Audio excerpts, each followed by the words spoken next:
All of the pieces of the puzzle are finally in place as we get ready for the premiere of Battlefield 2042's Exodus short film. So, to get you geared up and ready for it, here are all of the parts 1 through 7 in the journey of the Nomads. Enjoy. Part 1, Escape from Doha. September 12th, 2041, Doha, Qatar. It all began a year ago, surfing a darknet browser in my hometown of Doha, back when it was still inhabited by people. As a journalist, I'd become keenly interested in the issue of armed nomads, trying to find a contact within these ranks of stateless soldiers. Finally, at 3:28 a.m., an anonymous source DM'd me, claiming to be the most wanted man alive, the commander of the largest contingent of nomad forces known to the world, simply as Oz. I'd gotten such messages before, but it was never the real Oz. Some came from government agents waging anti nomad campaigns, and one guy had even accused me of being Oz, hiding in plain sight. But this was different, if for no other reason than the chat ended with me needing to flee the country as the Qatari police broke down my door for aiding a terrorist. It would be the only time in my life I ever welcomed an approaching sandstorm. By the 40s, sand had become to Doha what water was to Venice. After years of fighting the encroaching desert, only those who couldn't afford to leave remained under the massive LED skyline, still relentlessly promoting luxury handbags. Qatar had thrived in the 30s thanks to skyrocketing oil prices. The country invested heavily in combating desertification, hoping to copy Egypt's success. For a time, it seemed we might tame nature. Then the oil ran out. Famines, failed responses to them, and government protests all accompanied the sand monsoons. Soon there were military police everywhere, ready to arrest anyone that risked Qatar becoming the next non-patrioted flashpoint. And my browser had the wrong search history. The sandstorm's cover is keeping me alive. Hiding from the armored vehicles hunting me down, I begin to notice anomalies in the LED adverts. Buried within the images is the unmistakable NOPAT emblem, a flag with a slash through it. The breadcrumbs lead me to the catacombs under the abandoned football stadium. A 50-ish military man in Bermuda shorts, whose relaxed demeanor is extremely off-putting, points casually with his flashlight to a tunnel entrance, guarded by a mechanical sentry system. He puts out his hand. Piotr Goskovsky, he grunts. Then in perfect Arabic, this was a one-time thing. As I disappear into the dark while the wind howls overhead, I wonder if I'll ever be able to call Doha home again. Little do I know that in less than a year later, Qatar would be a failed state and the city of Doha lost to sand. Part 2, The Magic Act. November 1st, 2041, Alang, India. Be careful what you wish for. Almost 2 months after fleeing Doha, Oz's breadcrumbs led me to a safe house made of shipping containers in India, filled with nomads armed to the teeth. Amongst them were a former intelligence officer, former doctor, nightclub bouncer, car mechanic. They all tried to hide that side of themselves, the former, but if you looked hard enough, you could find it in every tall tale and dry spine. As Specialist Navin Rao, a notorious Indian hacker and ex-Marcos officer, explained it to me, armed task forces cropped up in the 30s when moving cargo between the non-patrioted around the globe became a lethal occupation. In response, world governments cracked down on all nomads, treating them as smugglers and pirates. To that, Rao can only shrug. That's why we always wear eye patches when delivering food rations to stranded families. Who else is going to help nomads if not other nomads? Was Rao's spin the whole truth? There was only one way to find out. Of course, this task force seemed to be without one key ingredient: a boat. The fact that we were in Alang, the largest shipbreaking yard in the world, provided a clue. This was going to be a heist. Shipping is a simple business. More goods than ships, the price goes up. More ships than goods, the price goes down. In the late 30s, in the wake of the Second Great Depression, the world had nothing to move. To prop up prices, the industry turned to shipbreaking facilities like Alang to convert unused and weathered fleets back into high tensile steel. But soon, Alang became famous for something else: magic. How else could you explain whole freighters vanishing into thin air only to be discovered months later amongst the ever-growing nomad fleet? It was the city's worst-kept secret. Corrupt businessmen were selling ships intended for scrap to nomads on the black market, but the Indian military would soon put a stop. In the gale force winds that night, the gunfire sounds like it's coming from every direction. As the Indian Army pursues us, Rao brushes off a glancing wound and takes the helm, piloting us around the black iron corpses of ships that block our escape route. It's a feat that would have been spectacular on a clear day, but with 25-foot swells and the boat rocking like a sailor on shore leave, it's sheer skill that shakes our pursuers in the graveyard of tankers. By 1:32 a.m. GMT, the magic act is complete and we vanish across the 21st parallel. Our beat-up old container ship, unofficially dubbed the Copperfield, begins her journey as a NOPAT. Part 3 Coyote Run, February 19th, 2042, Brani Island, Singapore. Even for those with nothing to lose, this was crazy. After months of moving everything from processors to pork bellies, the latest cargo, 65 Australian refugees, added Coyote to this task force resume. I held my breath when our next stop appeared through the mist. It was pin drop silence as our ship passed through the seawall protecting Brani Island, Singapore's state-of-the-art automated seaport. Rao's wizardry may have gotten us convincing credentials for the scanners, but I knew if the famously brutal Singaporean Port Authority got a whiff of this port, it would get real loud, real fast. By the mid-30s, rising sea levels had decimated a third of all commercial ports around the world. In a deft response, Singapore built a revolutionary seawall to defend its AI-driven cargo distribution system, making Brani Island the central hub of global trade. The NOPAD's problem is piss PR. Specialist Casper Vandel grumbles. Singapore used to tolerate us, but it got messy when every terrorist and his mother started calling themselves NOPADs for some tea and sympathy. America was already losing control of this place, so they wielded all the bad press to force Singapore into shutting all NOPAD's fleets out. By some miracle, we dock undetected. Casper deploys an OVP recon drone to make sure we're clear as Rao ushers the refugees into a beat-up shipping container that's been outfitted with cots, a latrine, and supplies to last them 10 days.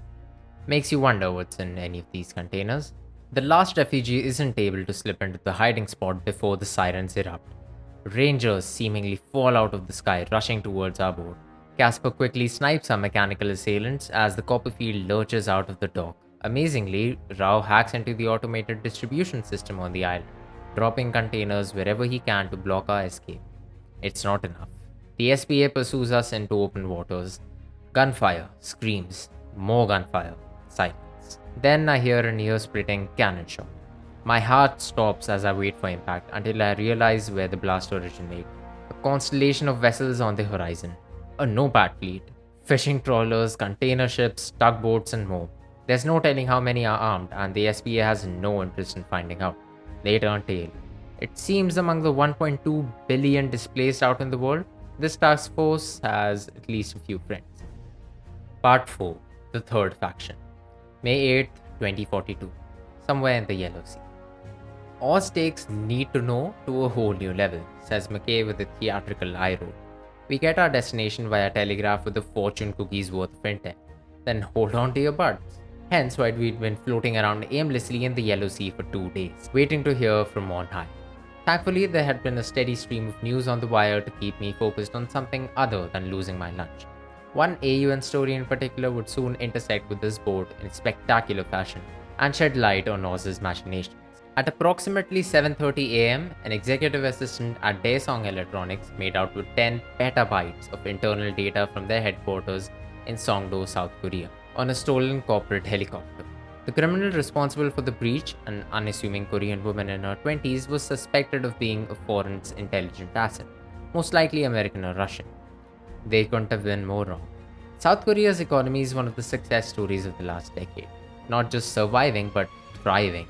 However, one company deserves the lion's share of the credit: Daesung Electronics. Before the blackout, almost the entire world had switched to satellite internet. After that disaster in 2040 plunged us into the dark ages, this earthbound ISP sprang up from obscurity with the next-gen solution they developed for underserved markets. It was called KNet, promising to get the world back online without needing to repopulate the heavens with expensive hardware. By the spring of 2041, Daesung had 60% of all internet traffic running through its veins, which eventually flowed into the quantum data center in the heart of Song. For the US and Russian intelligence networks, infiltrating that trove of information would provide an overwhelming tactical advantage. What I didn't realize was that there was a third faction interested in Daesung, entrenched in these intel wars. I finish the news and go above deck for some air when I spot something in the distance. A flaming jet black helicopter with the unmistakable Daesung logo emblazoned on its side. Everyone rushes over to the edge of the ship as the chopper crashes, when that unassuming Korean woman from the headlines floats down across to the deck with her parachute. I'll come to know her as the specialist Jisoo Paik, the Nopat mole who infiltrated Daesung at Oz's behest. As Casper and Rao usher her below deck, my brain is firing at a million miles an hour. After Singapore, I was convinced all Nopats were sympathetic underdogs, making hard choices to help the destitute survive. But here were some infiltrating tech giants beating the superpowers at their own game. Perhaps the conspiracy theories aren't all fake news. Part 5 Pineapple Express, July 9th, 2042, Kourou, French Guiana. A 44-gallon double-wrapped garbage bag is capable of holding about 22 kilos. The average weight of a 10,000 SGD note is 1.081 grams, which means the bag that the Russians just tossed to the ship from a Sierra-class submarine is worth over 200 million SGD. Similarly, an old telegraph machine on the command bridge sprang to life. It was Oz. Peck read the message. We will receive 5 containers, get them to Kourou. A day later, we conducted another mid-ocean trade, but this time with the Russian cargo ship that craned over the 5 containers destined for the French Guiana. The manifest claimed they were filled with Sensico GMO pineapples, shelf-stable for up to 24 months. Why did the Russians need Nopats to ferry their fruit? First, French Guiana was easily one of the most dangerous places on Earth. Secondly, when those containers landed on the deck, the pineapples inside made a very distinct clang. 3 weeks later, we were moving our cargo by rail to French Guiana. I'd never have thought this place would be of interest to the superpowers, but the blackout of 2040 had upended a world already on its head. Everyone thinks about the blackout killing their internet, but the military implications were the real kicker, explains Rao. Having no spy satellites got both superpowers scrambling to get hardware back in the sky. The Americans had just lost Canaveral to the sea, so it didn't take long before people started speculating that they were poking around the old EU launch site in Kourou. The perfect place to launch your illegal space death lasers without anyone the wiser, Rao laughs. Russia must have believed the rumors because they've been encouraging uprisings against the American presence in French Guiana. Sparking unrest is sort of Russia's specialty, smirks another specialist, Maria Falk. And it doesn't take much to get this place riled up, the former combat medic says, sounding a bit worried about what's to come. We arrived in Kourou a week later for the handoff to the local militia, armed with Russian weapons. One by one, the containers were opened, revealing pineapples. I couldn't help but laugh until the fruit was removed, unveiling a cache of Volkov multi-munition launchers, the Swiss army knife of Russian rocket launchers. But before anybody can even speak, American forces swarmed the area, guns blazing. A sharp sting pierced my left side. I blacked out. When I came to, I was in the back of a flatbed with Maria trying to coordinate an exfil. Her bandages wrapped around my abdomen. My first gunshot wound, hopefully my last. I keep hearing Nopats say the world has forced them to do things they never imagined just to survive. Maybe it's what Oz wanted me to see, what he'd hope I write. But now, doing Russia's dirty work, I wonder if Nopats have lost sight of the cost of survival, or whether I have. Part 6, The Only Way Home, August 14th, 2042, Queen Maud Land, Antarctica. When you're fleeing a war zone with a gunshot wound and somebody offers you a ride, you don't ask where they're headed. That's how I ended up stranded at Russia's gas station at the end of the world, an oil rig in Antarctica. For years, Nopats across the globe have relied on Russia for their oil, but it's clear things are changing. Russia and America seem to be at each other's throats. Just as we arrived, Russia decided to cut off oil to Nopats. The price to turn the spigot back on is singular allegiance to Russia, a price Oz is unwilling to pay. It's practically a hostage situation, says specialist Konstantin Angel, whose own vessel has been stuck here for 3 weeks. War is coming, my friend, and everybody knows it. His words are prescient. Not a minute later, klaxons burst onto life as an American destroyer appears on the horizon. By 39, with rising sea levels, nations finally understood to leave Antarctica's ice alone. That is, except Russia, who secretly violated an international treaty protecting the continent from drilling. A remote science facility quietly becoming a refining operation responsible for 4,000 barrels of crude daily. It's only a matter of time until America comes for this place, whistles Angle, and not to save the penguins. Over time, more NOPAD vessels wind up stranded here, debating the offer of fuel for fielding. The cold and isolation are crippling. Many take the bargain. Short-sighted. NOPAD shouldn't choose sides, grunts Constantine. Think of Poland in World War One. Their country hadn't been on a map for 150 years. The Polish Legion did whatever, for whomever, to make sure that when the dust settled, they had a country again. Sometimes war is the only way home. That last line. I've heard those words before from Oz. It's a rallying cry, but this isn't a few thousand fighting for a flag. This is 1.2 billion with little to unite them. No pats aren't the Polish, they're a powder keg. After the klaxons start, the sound of two starbursts rattle the ice shells from the shore. I understand enough Russian now to catch two words: cowboys and war.